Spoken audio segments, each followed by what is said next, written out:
Welcome to the latest edition of Trunk and Tales as we take a look at the political world, and there has been a lot happening in this political world over the last couple of weeks. In a moment, we will be talking with a young man who was seated directly behind President Trump when he was shot and wounded by a bullet in Butler, Pennsylvania. But before we talk with him, I urge you to hit the subscribe or follow button, and that way it'll help us keep this program going. And I also want to introduce you now to my panel of political analysts and experts, and they are the former governor of Pennsylvania, Republican Tom Corbett. Mr. Corbett also served the Commonwealth as the state's attorney general and also as the U.S. attorney for the Western District of Pennsylvania. And Mr. Corbett teaches law right now at Duquesne University. Excuse me there, I had to swallow. Also with us on the Republican side is Keith Schmidt. Keith was the state director for former Republican Senator Rick Santorum, and he also consulted Santorum when Santorum ran for the presidency in 2012. Keith now has his own consulting firm. Two of my regular panelists, Jim Byrne and Joe Mystic, who represent the Democratic side on this program, could not be with us. So, unfortunately, we will not have someone presenting their viewpoint. At least today, we won't have it. We hope that you'll be joining us for our next edition. So now I'd like to introduce you to a young man who's joining us, Johnny Abel. Johnny had a seat just behind President Trump when the shots rang out, and he saw the president be wounded and a lot of other things that happened there. So, Johnny, thank you for joining us. If you can, tell us where you were and what you saw. Hey, Stacey, thanks for having me. So I was about 25 feet behind President Trump whenever he was shot. I was 3 rows up the bleachers, 2 to 3 rows up the bleachers. Everything was just very enthusiastic. It was all fun right before then because, Trump was supposed to come on at 5 o'clock, but he ended up coming on at 6. So for that hour, everybody's just singing all his patriotic songs that he plays and everything's real upbeat. About 5 minutes into it, we hear this really loud noise. I mean, it sounded like a cap gun happening probably, 10 feet from me or, somebody throwing those little firecrackers on the ground, those snap rock things. I looked to the right immediately when it happened, and then I look back at President Trump, and I see him grabbing, I thought it was his neck at the time. He immediately goes down, and that's whenever I dropped to the floor as well, and they started screaming. I think it was the Secret Service, or was Trump himself was saying, down, down, down. So we stay down, and while I'm down, there's about the 7 other shots that we heard. It was, just going on, and then you hear to the left side, it sounded like those 5 shots coming from there as well. So I initially thought that there was 2 shooters at the time. The gentleman standing next to me said, he was like, oh, this has got to be a prank. Someone's just stirring the pot just to get a reaction out of people. I looked up at the podium and I saw blood on the podium and I saw blood on the floor as well. And I saw President Trump getting up. I didn't have the angle to see his ear because he was to the right as I was behind him. So I didn't see the blood coming from there, but I saw them take him down and everything. When I looked to the right, I saw the gentleman who's deceased. I think his name is Corey. He was laying in a pool of blood, and there was 2 women behind him, which I believe was his daughter and his wife. They were crying pretty uncontrollably behind him, which is understandable. We were then told to stay down, and anytime someone tried to lift their head up, they just kept saying, get down, get down, get down. I didn't see the shooter to the left, or I didn't see the person who was shot to the left. However, I did see whenever they were taking him off of the stage, there was about 5 Secret Service agents that was carrying him off. He was completely out of it. I saw a limb hanging, which I believe to be his leg. I've seen that it could have been his forearm, but I'm pretty sure I saw his leg that was just hanging there as he was taken off. It was pretty scary. It was a pretty scary experience, especially being, right there and given that we were all there just to have a good time, but instead we're in the middle of a mass shooting. When you were there, Johnny, and you were watching what was happening even beforehand, there's a lot of criticism whether the Secret Service really did implement their safety plan to the nth degree. But did you feel that there was any possibility something like this could happen? Did you feel that the security wasn't good enough? It's weird that you say that because probably at like 5:50, 5:55-ish, the gentleman standing to the right of me said, he was like, do you think there's snipers on these roofs? Or because there's barns everywhere all around it. And there's also there's big trees that have a lot of branches. There's a water tower. And so he was like, do you think there's snipers on these roofs in case there's something there? And I said, oh yeah, you can't even step 400 yards in front of the White House. there's 0% chance that anything could happen. There's probably snipers everywhere looking at every single inch of our surroundings. But it is alarming now that they were 150 yards away from us or less and had a direct line of fire downwards, right in, a straight line downwards right onto him, which I think is very alarming now. Tell us about the security that you went through when you entered the facility. So I had the expedited pass, so I got to go in there a little earlier. I skipped probably 20,000 people in line to go to another entrance. They had the magnetometers there. You had to take everything out of your pockets, like as if you were at a sports venue. And then even if you had like a belt that rang a little bit, well, in sports venues, they let you go because they know that it's not, it's really not that, I don't know, much metal. This one, they did you head from toe if you went off. And so that's what, when I heard this and the guy was saying cap gun, because you have that initial reaction, what's going on? And I knew immediately that it was gunfire because it was, you can't load a cap gun that fast. And if you're throwing the pop rocks, it was too consistent. It was boom, boom, boom, boom. It was too accurate to what a gunshot sounds like. And so, yeah, I mean, the security I thought was great to get in there, but surrounding was obviously terrible. The perimeters. Johnny, did you make that observation that the perimeter was terrible while you were sitting there or as a result of what's happened? Well, so when the gentleman said it to the right of me, I realized that there was a lot of openings because of the amount of high rises that were very close. I mean, we're talking less than 200 yards for a lot of buildings there. And so I definitely thought that, those would be covered. Now that I look back on it, they should, I think that the security was terrible because these all should have been identified weeks, as soon as he announced it the next day, whenever they had their meeting, this should have been identified as, the closest possible threat, area of threat. So, Johnny, my friends at the RNC had allowed me to facilitate the attendance of a number of folks at that event. And obviously, I followed up with them. I talked to them. I wanted to get their viewpoint. None of them as profound as yours because of where you were located and positioned. But consistently, they all gave the same answer about the actual inside the perimeter of what they said the event was. That security was tight, that they were wanted, that they had to empty all contents. They just didn't want the bag or the purse. They had to empty it, and they examined the content. So it does appear to me from everyone I talked to, as far as getting in the actual perimeter of the event was highly secured. But, this is the Butler Fairgrounds, the farm where the farm show is.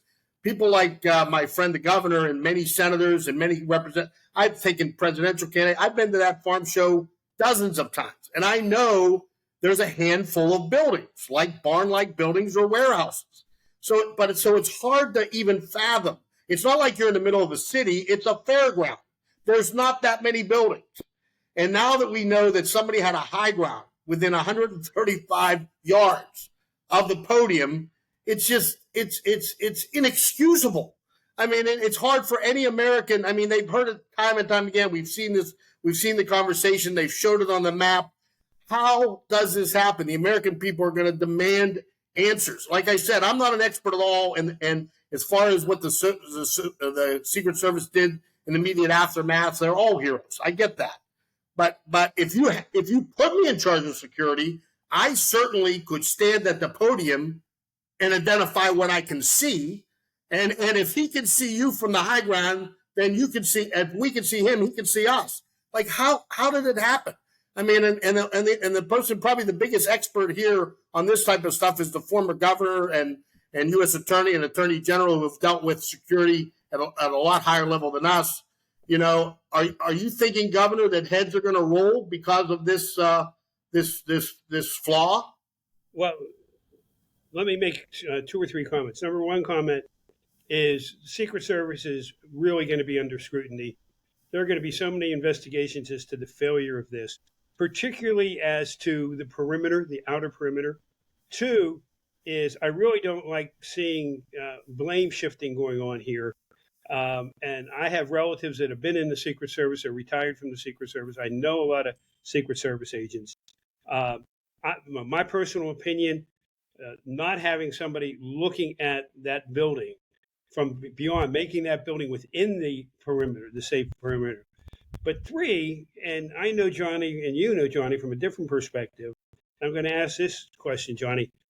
Drones would have helped if there was some drone up there. Were there any drones up there looking at the crowd? There was a drone there, and it was taken down right around 12:30 in the afternoon.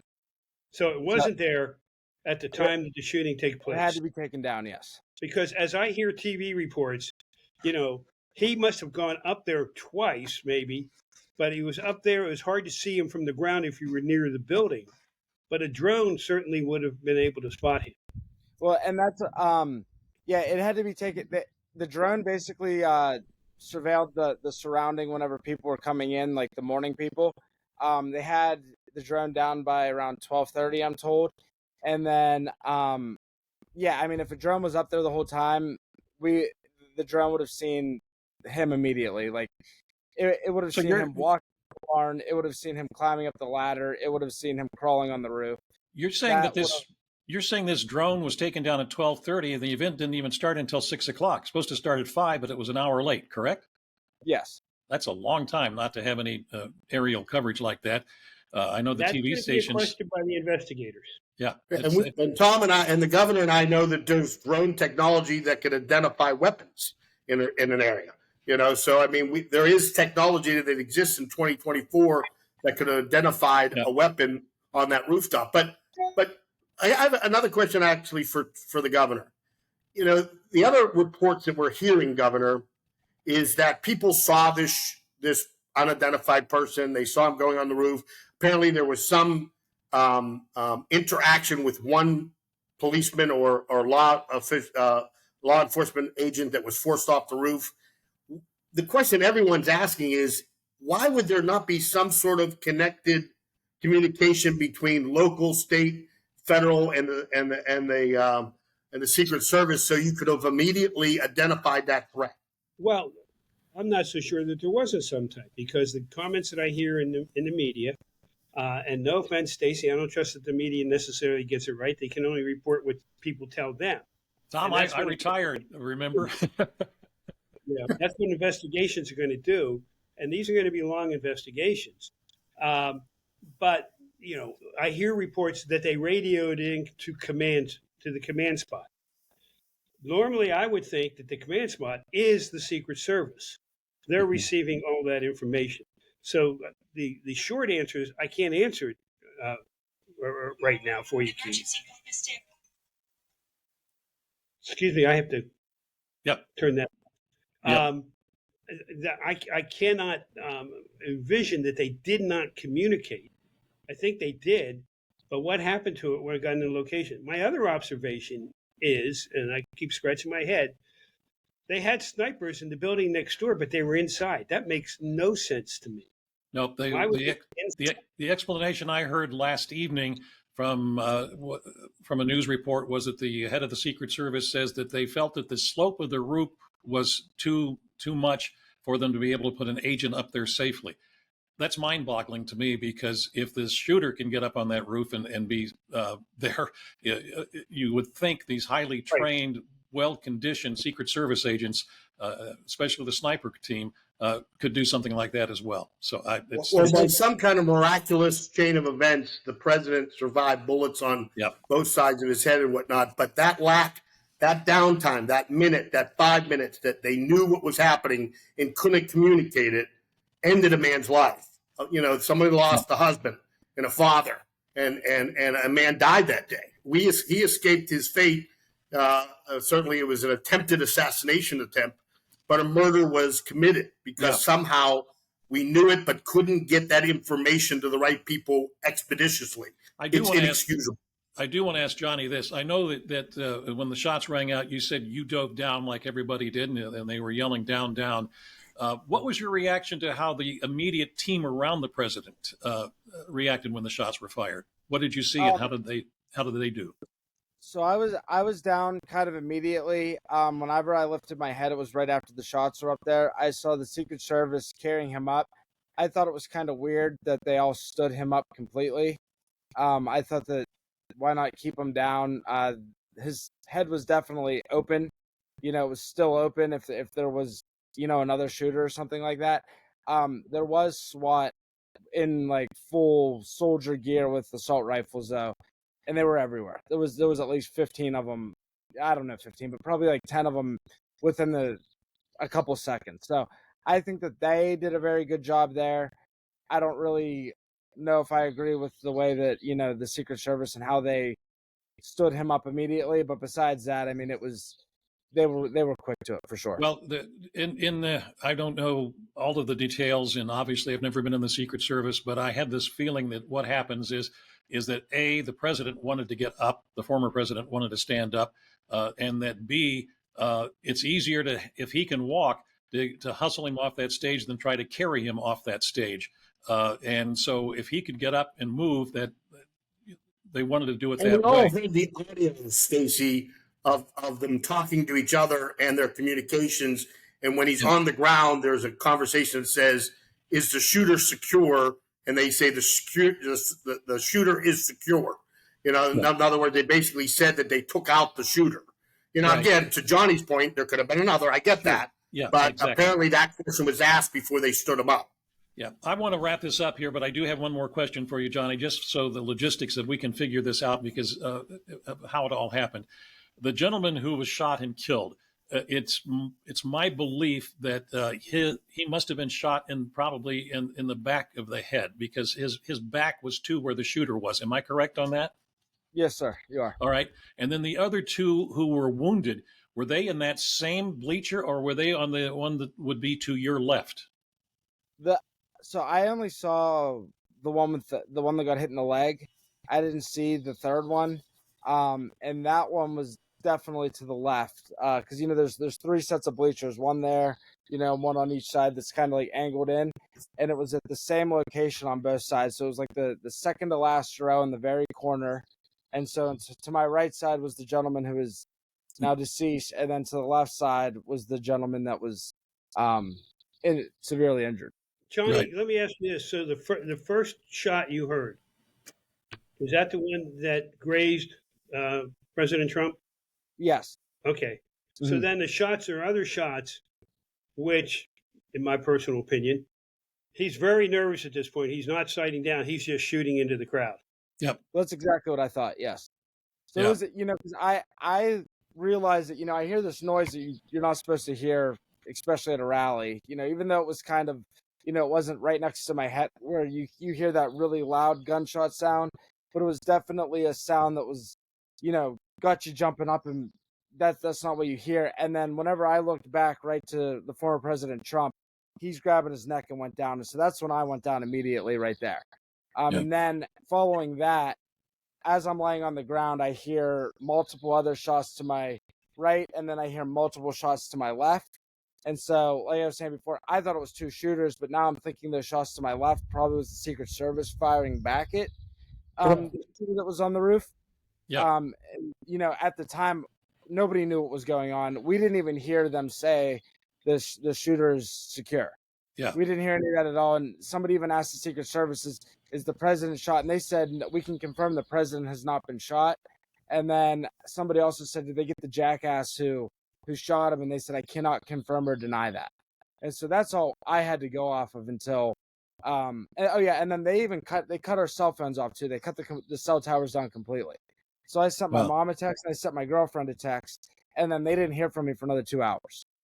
And wow. My mom is freaking out, walking around going, pray, around her house is what she's told me, because she thought that maybe I sent a text and then maybe I got hit, and a minute later I realized I was hit because I was in shock or something. But no, I wasn't. They just shut our service down completely. I couldn't send any text message, no phone calls or anything. Well, it had to be an absolutely frightening experience for you and everybody who was there. Again, as Keith said, we're very lucky and happy that the former president, was not more severely injured than he was.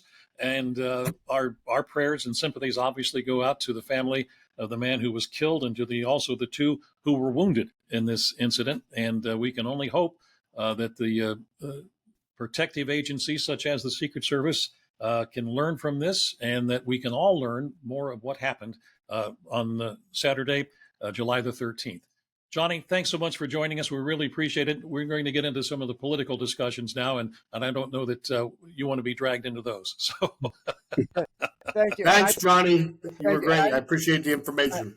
I just want to say one thing real quick, though. Yeah. You know, as everybody is, people are still calling for political violence, and there's a lot of hate speech out there. There's conspiracies on both sides. I think it's just really big that we all stand united right now. I don't care if you're a Republican, if you're a Democrat, if you're an independent. I think this is something that we should all be locking arms on. We should all be asking for answers, and nobody should be condoning this violence at all that happened. This was an act of terrorism. Well said. All I wanted to say there, and you guys have a good one. Thank you. All right. You too, Johnny. Johnny, thank you so much. Appreciate it. Governor, there now is a lot of talk that this attempted assassination may have just propelled Donald Trump back into the White House. Do you think that this is enough to push him over the top? Well, I would say it certain didn't hurt his chances at this point in time. There's a lot of time between now and Election Day, and many things can happen. The issue of President Biden's health is going to be an issue that will be discussed a long time. So it's hard to predict. I will make this observation. If you watch the convention on Monday night, as I did, I didn't watch the whole thing. I just watched the 10 o'clock hour. But when he came out on stage, and then he sat there in the celebrity box area, I saw a different person. I saw somebody with his face. There was a different demeanor. There was a more somber look, maybe more reflective. And, you know, my job when I was trying cases is trying to read faces of a jury and everything and of a witness. And to me, there was a difference. Now, if that difference continues, I think it helps him. You know, I think a lot of people don't like the way he reacts to things. They like his policies, but they don't like his rhetoric. If he can change a little bit of his rhetoric and demonstrate that he understands he came very, very close to death and continue that through, I think that helps him come November. Well, momentum is a real thing you talk about, whether you're running for local office or county or state, but certainly at the national level, momentum is a factor. And it was clear that the former president had momentum before last Saturday because of the debate performance and other things. Numbers were moving. Momentum was clearly with the former president. There was extensive talk, even from Democratic outlets, about replacing the potential of replacing the sitting president as their nominee. And now you have an attempted assassination attempt that he nearly escapes with bullets flying on both sides of his head, nicks his ear, and somebody dies that day. This is an event. This isn't a one-day event. In the next 100+ days, it's going to be filled with press conferences and hearings and debating the issue on television and in Congress and in the courts. It's going to be in front of us, just like the Reagan assassination attempt and 9/11 and January 6th. It's not going to go away. And the question is, well, you know, politics is a funny thing. The momentum could switch the other way. Nothing is going to go top an attempted assassination attempt. And this, unfortunately, I'm sure mentally unfit person that had obviously mental issues, this young 20-year-old who decided that shooting the president or the former president was the thing he was called to do. You know, maybe he hated him, maybe he wanted him dead, but the reality is he martyred him. I mean, he's now, you know, what is ingrained in our brains now is him pushing through the Secret Service, fist in the air, basically saying, you try to determine the outcome of this election, I'm a fighter and I'm still standing. And Americans don't want this type of violence to determine the outcome of an election. They want it to be done at the ballot box. And now you have a situation where it's such an enormous advantage based on all the things that existed before this event. I don't see any way, shape, or form that there's a path to reelect the current president. I now hope and I pray that the governor's right. I hope this changes the Donald Trump he saw on Monday. I hope he also sees, and we all see, a different Donald Trump on Thursday. We all heard now he's rewriting his speech. And I don't know that it's going to be in any way, shape, or form an attack on the former president. I have a feeling, I'm praying, that he takes some lessons or some advice from the governor and finds a way to unite us and uses this moment in time to unite America to move forward together. And if he does that, it's over. It's over. I agree. I mean, if I were advising him, and I'm certainly not, I'd be saying, you don't even need to talk about President Biden in that acceptance speech. You could say, everybody has seen the capability or lack of capability of President Biden, but let me tell you what I'm going to do in the next 4 years, and be completely positive about it. I wouldn't rail on the Democrats. I wouldn't rail on anybody, but that's my personality, not necessarily his personality. But maybe that change, maybe this almost getting killed, might help him. I'm going to use the word, and probably people will get mad at me, humble himself a little bit and say, this is what I'm going to do in the next 4 years. And, let's move forward and let's go out in this hall and win in November.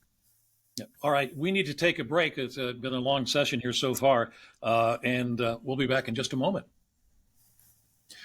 Welcome back to Trunk and Tales as we take a look at the political world and what is happening at the Republican National Convention that the governor just mentioned. Just before it began, it was announced that JD Vance, the junior senator from Ohio, is now going to be the running mate for President Trump. And so, Keith, I ask you, does it really make a difference who his running mate is? Does it help? Does it hurt? Or is it just one of those things that is there? Well, they always say we all overvalue those choices. It's a big deal. We all talk about it. But in the end, you vote for the top of the ticket.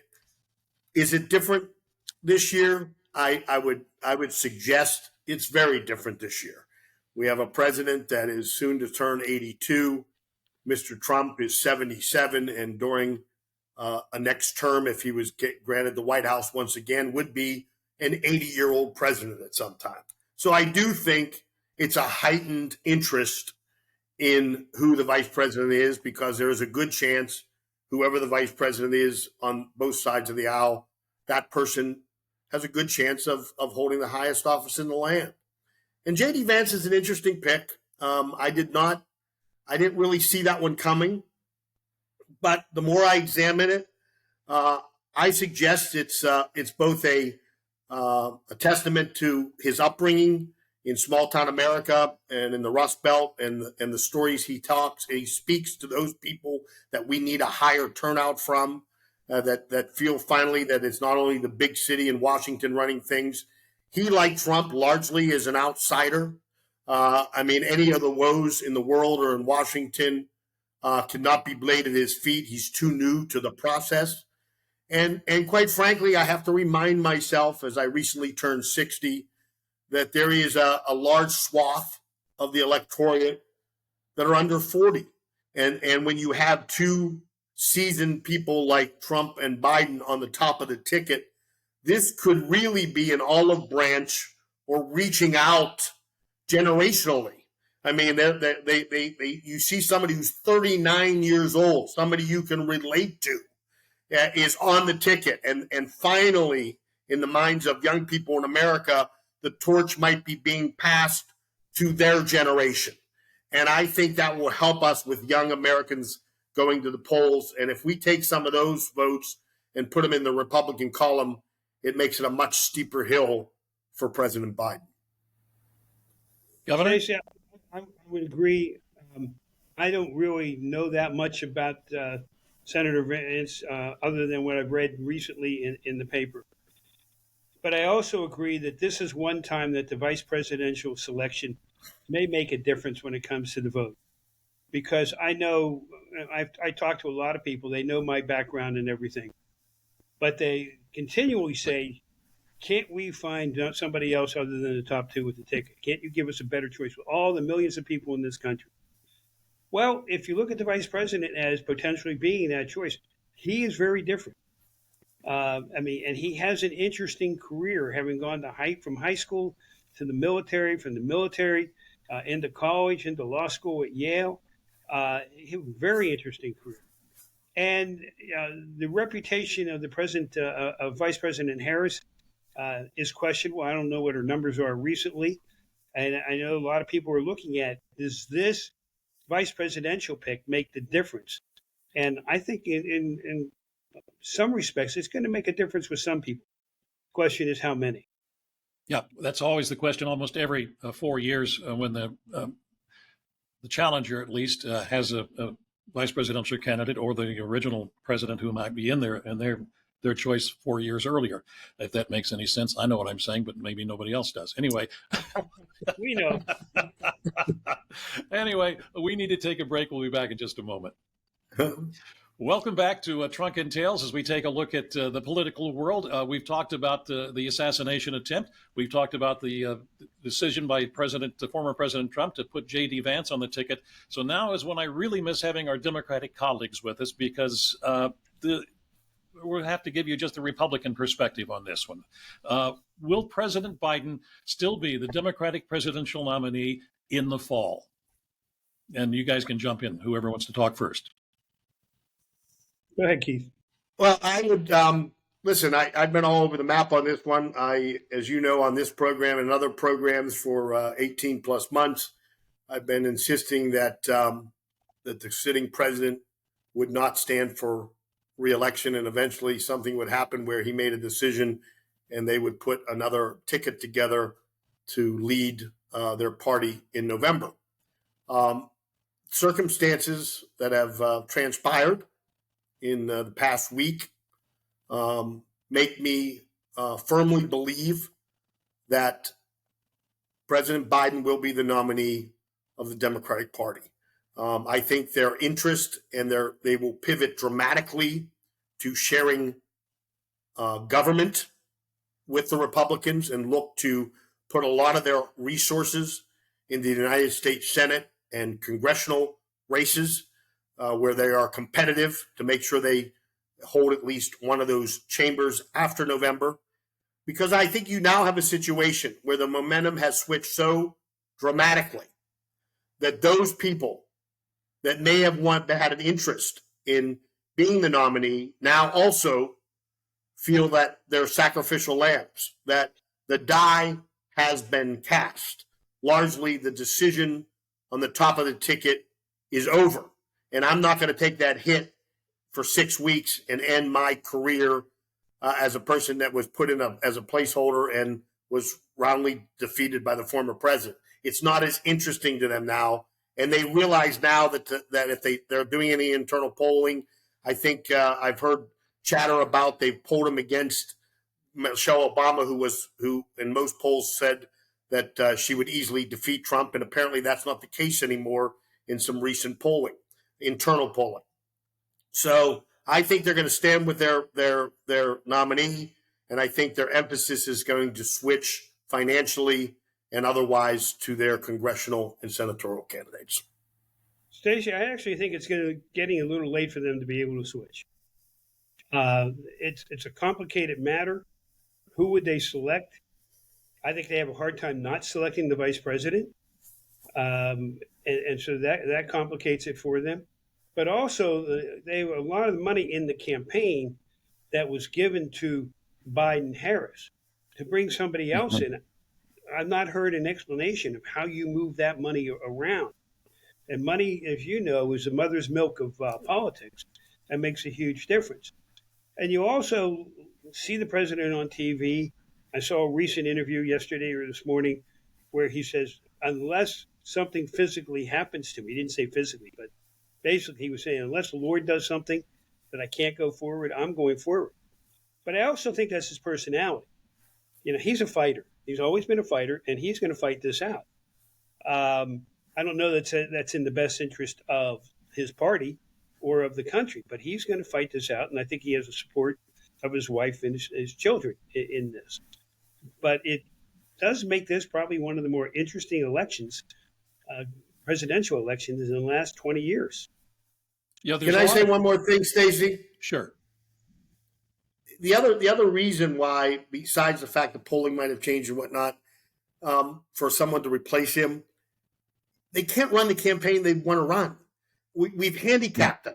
We've taken an arm and put them behind their back. You can't go after the former president with the game plan they had because everything changed when that bullet grazed his ear. I mean, so that's another problem for them. The narrative has changed so dramatically, it's harder to run against him. Yeah, I mean, even Lester Holt's interview with the president and asking him about using the term, bullseye and those sort of things, that they have to start changing that kind of language. Otherwise, it's going to continue to be seen as one that would maybe propel someone to take another shot at the former president. And then of course we hear the indication that the Iranians had an assassination plot against the former president as well. There's so many things we haven't even had a chance to get into, such as the decision by the judge in Florida to dismiss the immunity. The classified documents case, the immunity ruling by the Supreme Court. A lot of things have gone the former president's way, and near-death experience, as you guys say, may have even helped him a little bit more. Well, I'm not going to take another break, but I will ask this, and then we'll close the program. So as it stands right now, you both kind of indicated this, that A, who will be the president after this election, B, who will control the House, and C, who will control the Senate. So, Governor, I'll start with you. Can you give me what the numbers are for the lottery? You know, that's anybody that tries to predict who it is with confidence, I think you got to question them.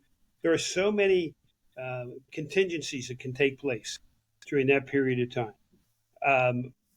So, respectfully, I'm not going to answer the question. Okay, not even for the Senate or the House. Oh, the Senate and the House, I think as a result of what's going on, I think the Republicans retain the Senate, retain the House, and there's a possibility that they could take the Senate.